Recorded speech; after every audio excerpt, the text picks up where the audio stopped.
Welcome to the Wheats on Your Mind podcast. My name is Aaron Harries.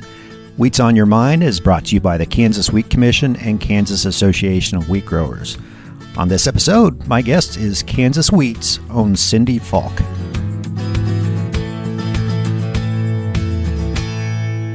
After 40 years of service as a volunteer or staff member, Cindy Falk is hanging up her apron and retiring from the staff of Kansas Wheat.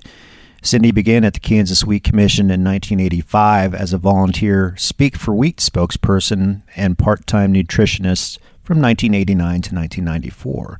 Cindy is responsible for developing the famous annual Kansas Wheat Commission recipe booklet, providing educational programs, and supervising the spokesperson program. Since 1990, she has served as co-chair and chair of the Kansas Festival of Bread's baking competition, which evolved into the National Festival of Bread's Baking Contest. Since 1993, she served on the Wheat Foods Council Executive Board, and it was chairman of that organization in 2002 and 2003.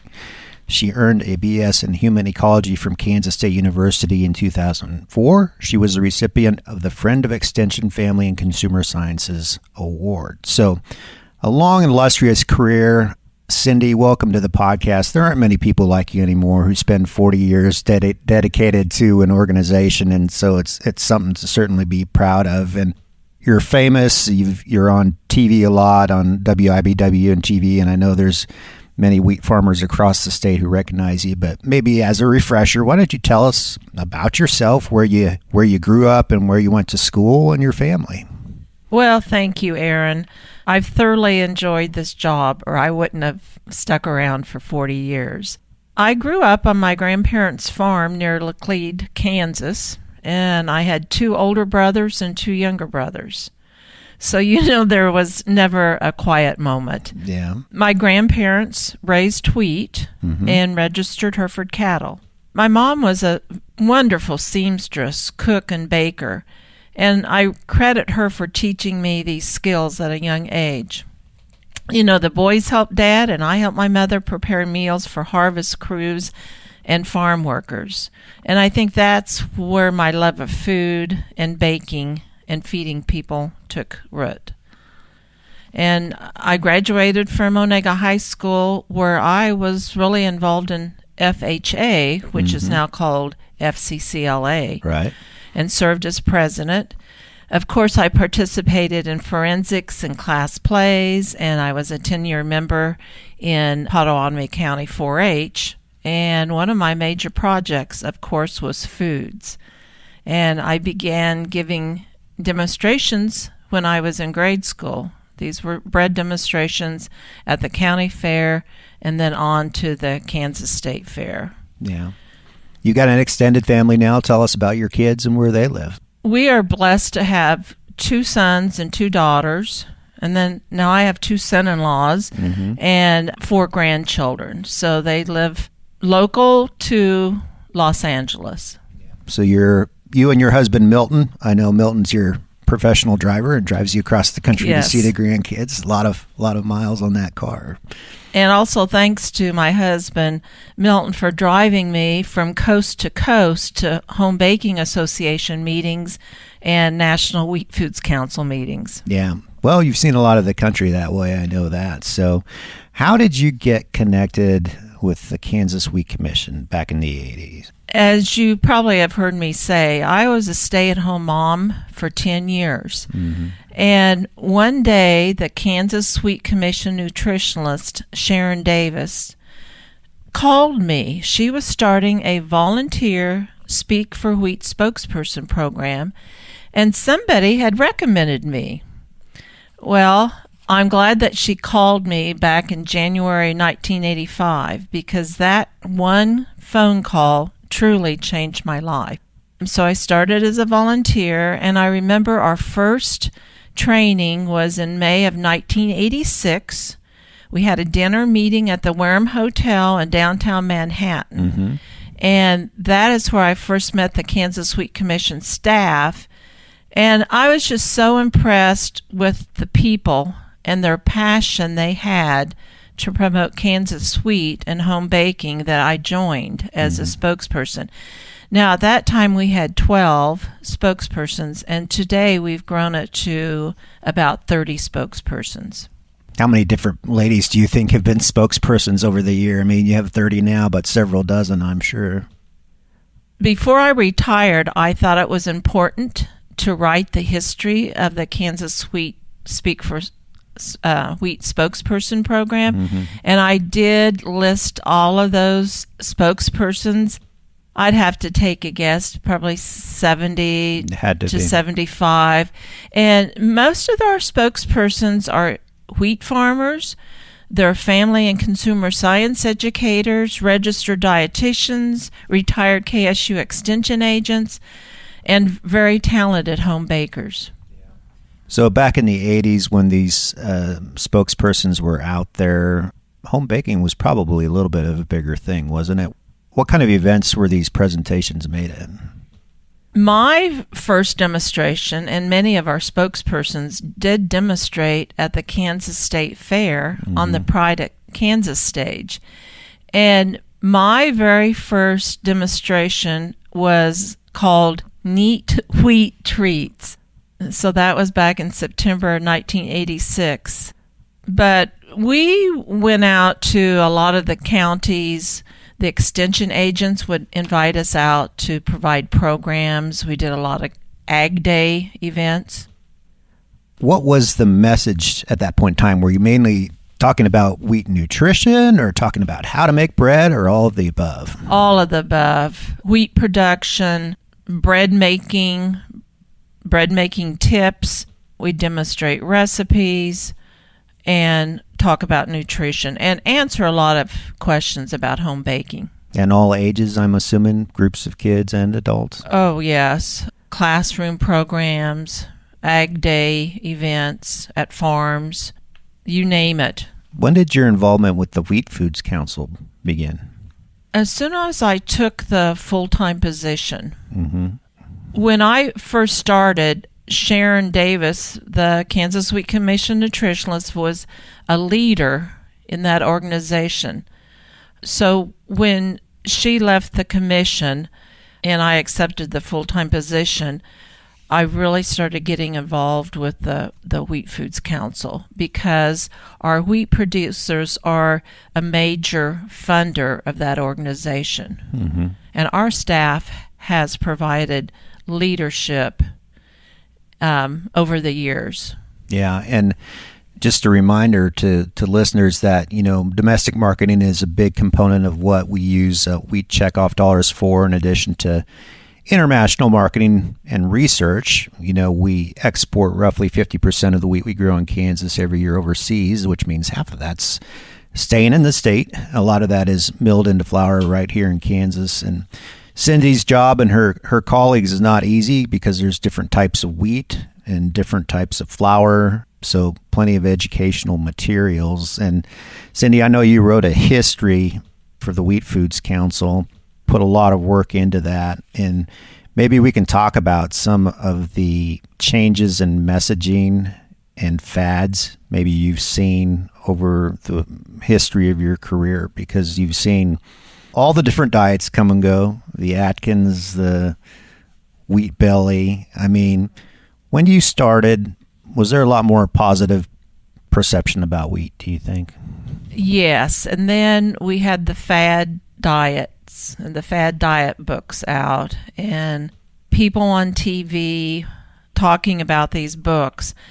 And that's been a real challenge. We've spent a lot of time and money trying to set the record straight over the years. And I think our National Wheat Foods Council that we belong to and our Kansas Wheat communications team has worked really hard to educate people about the benefits of eating grain foods.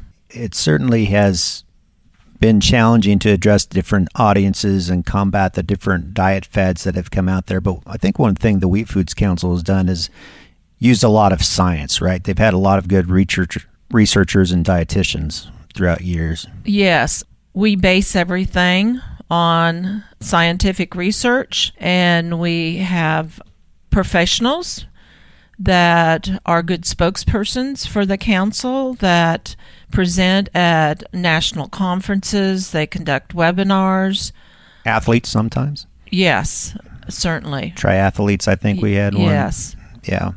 I know one of the more exciting things you've done over your career and that evolved and became a lot bigger is the Festival of Breads, which was an exciting program. It used to be just the Kansas Festival of Bread. So how did that contest work? Shortly after I started, we met with the Kansas Sweethearts, which is the auxiliary to the Kansas, back then, auxiliary group to the Kansas wheat producers. And that was one of the first meetings I ever went to, and we discussed having a Kansas baking contest. And so we had our first one, and it was very successful. Different regions of the state would accept breads. We had competitions in several different regions, and then the champion from each region would compete at K-State during open house and bake their products. So we did that a few years, and then our commissioners, who are wheat producers, they wanted us to think outside the box. They encouraged us to have a national competition. And there was no amateur national yeast bread competition at that point in time. No, I think we're still one of the very few contests in the nation for amateur bread bakers. And Aaron, you've done so much to help promote our National Festival of Breads. You know how much work it was. And oh, yeah. We had our first two in Wichita, and then we moved it to Manhattan. Right. So we had, I think, 6 in Manhattan, and then COVID hit, and for safety reasons, we did not have the public competition that year. But we still have it, and it's a recipe contest. We still have entries from across the U.S. We just announced the winners on social media, and it's worked out fine. Yeah. Let's talk about the ones we had in person, though. Those were big events. So it was a true national contest, solicited recipes from bakers across the nation, and you would get, 500 plus recipes submitted. We got recipes from all over, but when we tested them in the test kitchen, we had no name on the recipe or where they were from. Yeah. And I can say truly it is a national contest because we have entries from almost every state. Yeah. Bakers, really, they look forward to entering our contest. That is one of their goals, is to be the champion of our National Festival of Bread. So, and I really look forward to sampling the recipes when you baked them. Yeah. And you didn't bake all of those recipes, but you baked a lot of them. Usually I had a coworker that helped me, and we would bake from maybe mid-January through the end of April. Yeah. And had several judging days that we'd invite professional judges to come in and evaluate the breads, and they're the ones that told us which bread should rise to the top. But I think we should also mention, Aaron, that when we started this contest, we wanted to have it in June during wheat Harvest, month. yeah. Harvest. So a big part of this contest was on the Friday before the competition, we would take them to a wheat farm. They would get to meet the farm family, ride in a combine, and then we had a harvest lunch. Often you would take them to a flour mill and an elevator. And that was a highlight for many of these ladies that entered. And they became ambassadors because they reported those experiences. Most of them had blogs or some kind of social media and online presence. And we should, the day of the event was a big deal too. It was in a big convention center, and we have 8 finalists, and we actually set up 8 different kitchens. It was crazy, Cindy. I can't believe we did that and rented 8 ovens, and they would bake their recipes throughout the course of the day. We'd have educational speakers, and my gosh, in Manhattan here, we had thousands of people attend that, I think. I think the last one, it was estimated we had 3,000 people attend, and I still get questions about that public event. And of course, we could not have done that without sponsors like King Arthur Flour, Hudson Cream, Stafford County Flour Mill, I should say, that makes Hudson Cream flour, yeast companies, and a variety of other sponsors. Yeah, a lot of different commodity groups and sponsors. And so that was a great event. And like you said, unfortunately, COVID shifted gears on that, but still a good contest. So another activity, Cindy, that we worked on for many years together is the state fair. And an important point of contact with consumers, and we had volunteers, obviously, who ran that booth. Many times that was farmers, and people wanted to talk to farmers. What were kind of the key messages we tried to get across at the state fair, other than obviously handing out the recipe book? That wheat foods are nutritious, and farmers are so important to the wheat industry. And over the years, I really enjoyed working with our wheat commissioners in the booth. Of course, we had spokespersons helping out for those 11 days, but consumers like to be able to talk to the wheat farmer. And whether it's a culinary event with chefs at Napa Valley, or state fair, or even a classroom program, people like to ask questions. And, often I've been with Ron Supas, who is a really good spokesperson. He can answer those questions, being a wheat farmer, about wheat production, exports, nutrition, and we need more people out there talking about our industry. Yeah. Speaking of industry, you work together with a lot of the segments of the industry, not just farmers, but millers and bakers, as you mentioned. And let's talk about some of the fad diets you'd had to experience through the years. I mean, there was the Atkins diet, maybe was one of the first big one, and the latest probably being the Wheat Belly book and things like that. How did you guys handle that? Well, when I first came on, I remember it was a low-fat.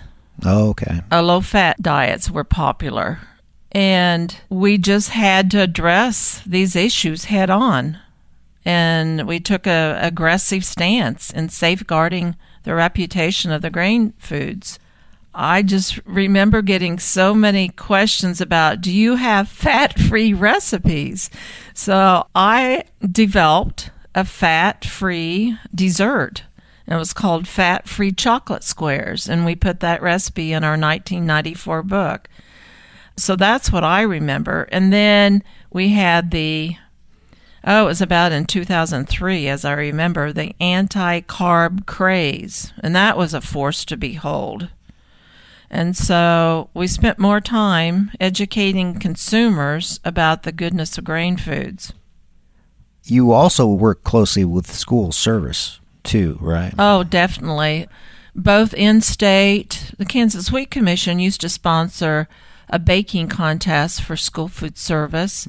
And then being involved with the Wheat Foods Council, we developed a program that we gave at regional school food service conferences to educate them and provide recipes on how they can incorporate more whole grains in their meal plans. And I was really fortunate to be able to go to several states and present hands-on workshops to these food service leaders. And then talking about fad diets, facts about gluten. I think, Aaron, you helped design our I Love Gluten t-shirts and mugs. I may have, or some more creative people may have. Well, so, yeah, we had a gluten issue. So there's been a lot of fad diets issues that we've had to deal with. And like you said, the only thing we could do is respond with facts and science, and you did a very good job of that. So other food trends, How many recipes do you think you developed over 40 years, Cindy?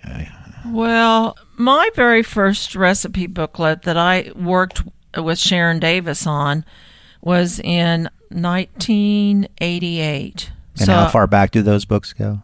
To 1966. Yeah. So my first one was 1988, so I think I've completed 37 recipe booklets.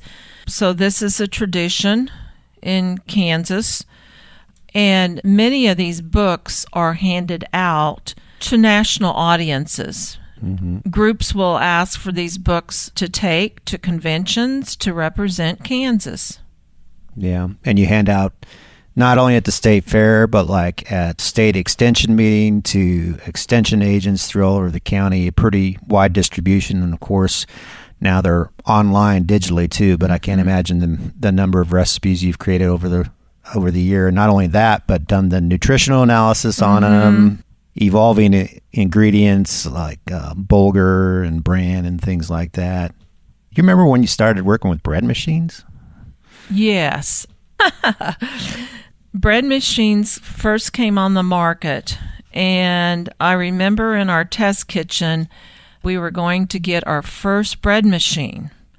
And I thought to myself, I don't really want to learn how to use a bread machine. Why can't I just keep using a bowl and a wooden spoon or a KitchenAid mixer? Well, I had to learn really fast about bread machines, because for some reason, when people thought of bread machines, they thought of wheat and flour and the Kansas Wheat Commission. So I contacted bread machine companies, and I think over the years, I probably had 25 or 30 bread machines donated. For a few years there, I felt like that's all I was doing was testing bread machines. Well, providing bread machine programs and answering questions. They'd stop by our Wheat Commission test kitchen, and they'd want to find out more about bread machines. They'd stop on the way home. They'd buy a bread machine, and they'd use it and maybe have some questions, so they'd call back. But I had to think about this for a while. With every bread machine that I helped sell, I also sold quite a few 5-pound bags of bread flour. Yeah, so sure. That was an important time, and it's just kind of interesting how one appliance can really set a trend and traditions for families. And I must say, I still use the bread machine, and my granddaughter and son have started using the bread machine again. It makes a wonderful dough, and you can use this dough for bread and rolls or pizza. Yeah, it was a great invention, and I had some homemade bread this weekend just made with the bread machine, and I think the technology has improved. It can make a really, really good loaf of bread. So, well, Cindy, as we kind of maybe wrap this up, what are you going to miss the most, you think, about working in the industry and working with all these people? Well, I definitely will miss all of the professional people and organizations that I've been involved with, and the educational tours that we have been able to take to learn more about our industry. Of course, I will really miss being able to work in the test kitchen. I've tried to learn more about food styling and food photography, and I've really enjoyed that part of my job. There's just a lot of things I'll miss, and I've always enjoyed over the years having international visitors stop by the test kitchen and visit with us. And here we have a lot of tour groups that go through, and it's just been fun to meet these international buyers, consumers, students from across the world. What's the retirement plans? Going to travel, spend some time with the grandkids? I hope to travel and be able to go to more of my grandchildren's sporting events. I also have plans to maybe do some teaching in my community. There are young mothers that would like for me to teach them how to make bread or food preservation too. Oh, absolutely, yeah. I've always had goals, so I'm sure I'll have a list of things that will keep me busy, and I really need to do more volunteering in my community too. And I'd like to travel more. We've traveled a lot in the U.S., but like to travel to other countries and take a lot of pictures of breads and sample them from other cultures. So I think it'll be a fun and relaxing time. But I definitely will still be teaching, promoting wheat foods, and keeping up on what's going on in our wheat industry. Well, once an expert, always an expert, and I'm sure we will be calling on you in the future too. And aren't many people like you in the United States, Cindy? You have that many decades of experience and knowledge of the wheat industry. So thank you for all your contributions. I'm sure wheat farmers everywhere are appreciative of it and can't say enough. And all we can say is enjoy your retirement. Thank you. And thanks to those hardworking wheat farmers for making all of this possible. I'd probably just like to sign off and say, bread is a staff of life. Yeah, great way to end it. Thank you, Cindy. You're welcome. My thanks to Cindy Falk with Kansas Wheat for being my guest on this episode of the Wheats on Your Mind podcast. If you have any follow-up questions for Cindy or one of our other guests, please email us at kswheat@kswheat.com. You can find all previous episodes at wheatsonyourmind.com or Apple and Spotify. Please subscribe. Thanks for listening.